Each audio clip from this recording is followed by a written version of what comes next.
The science of yoga?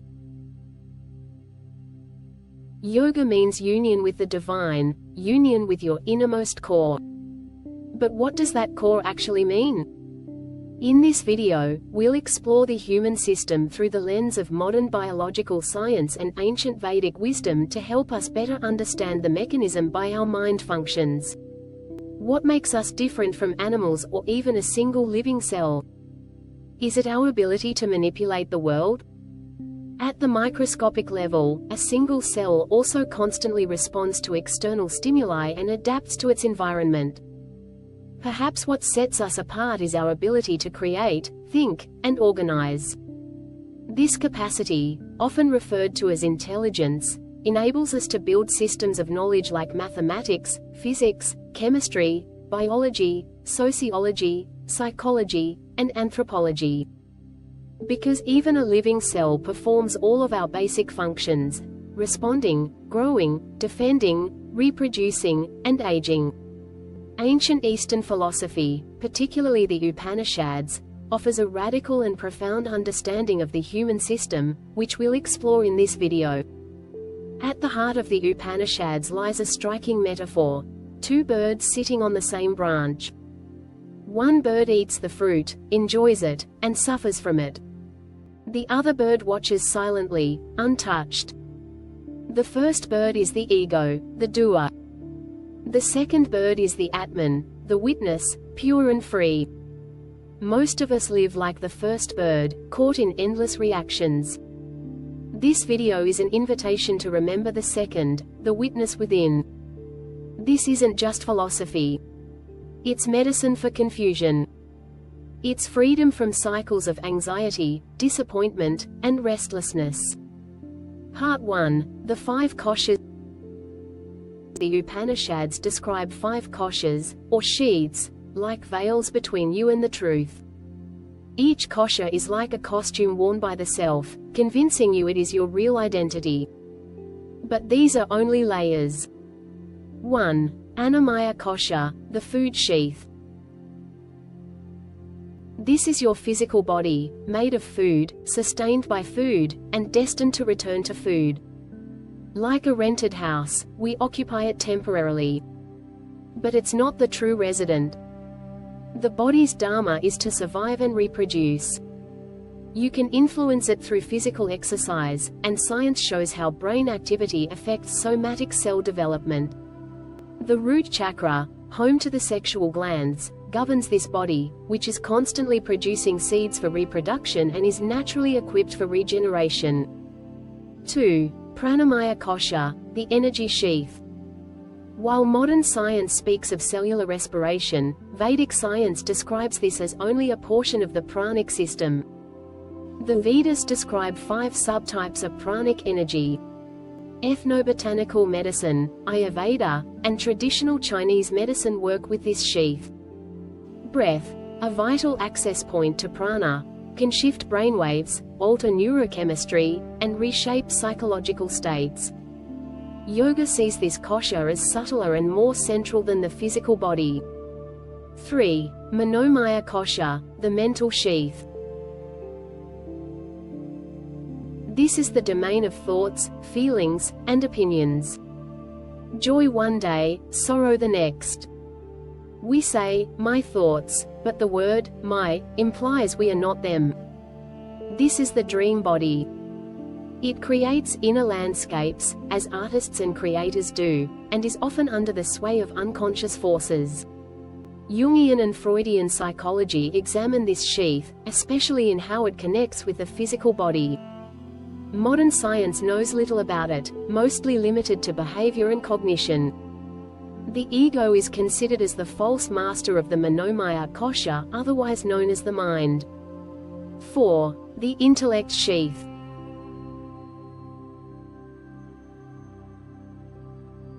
This is our power to reason and discern.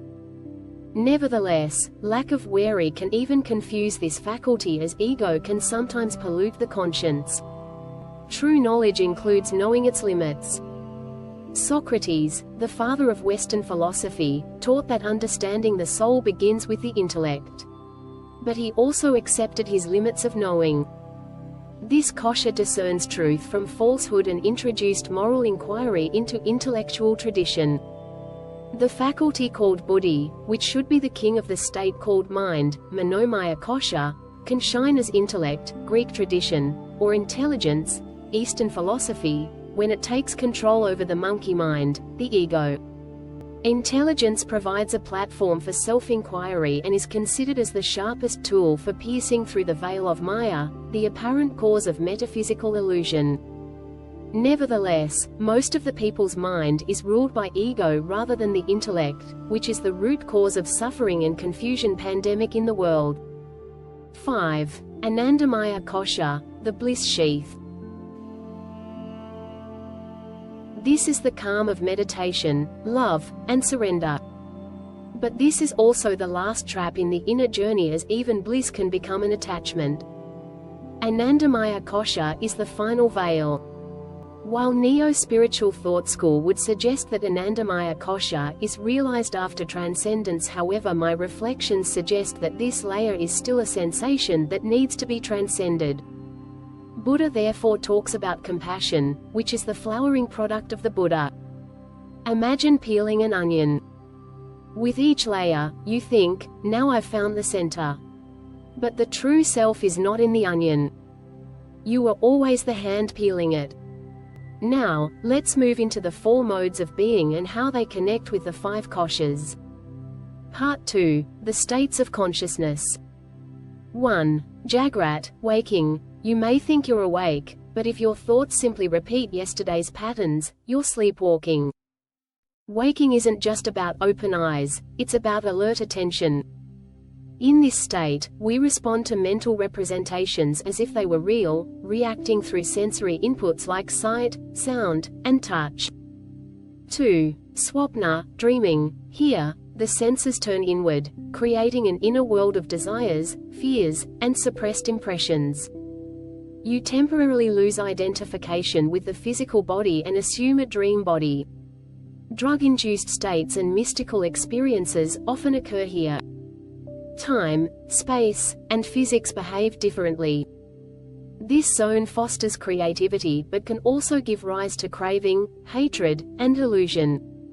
Lucid dreaming allows partial control, but this state still obeys mental laws. 3. Sushupti, deep sleep, a state of blankness. Here, the veils of body and mind dissolve. No objects remain, only the awareness of darkness. This state provides the bliss of true rest. 4. Turiya, the 4th, not a state, but the background behind all states.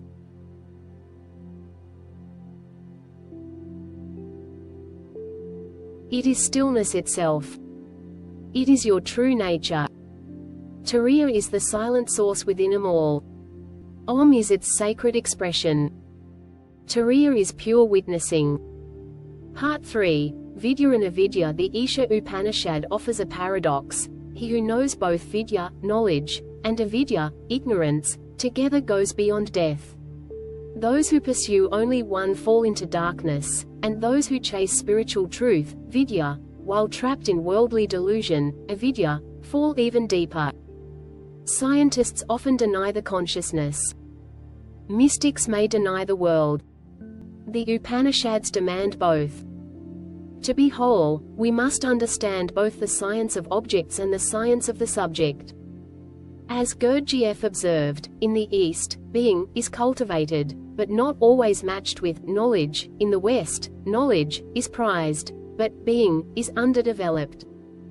A true yogi must go beyond both vidya and avidya. The Upanishads reject duality. Ultimate reality is pure subjectivity, which appears as object only when seen through the lens of separation. When both vidya and avidya dissolve, what remains isn't more knowledge, but the end of needing to know. Not discovery, but the disappearance of the seeker. As Ramana Maharshi said, the wood used to burn the dead must itself finally burn. Likewise, the tools of the spiritual journey must be dropped for the final leap. What remains? The bird who eats is a dream of the bird who watches. The universe is your mirror. The mind is your projector. Drop both and see what remains. Not freedom, but freedom from the need for freedom. This is not just another video. It is a window. Welcome to yourself.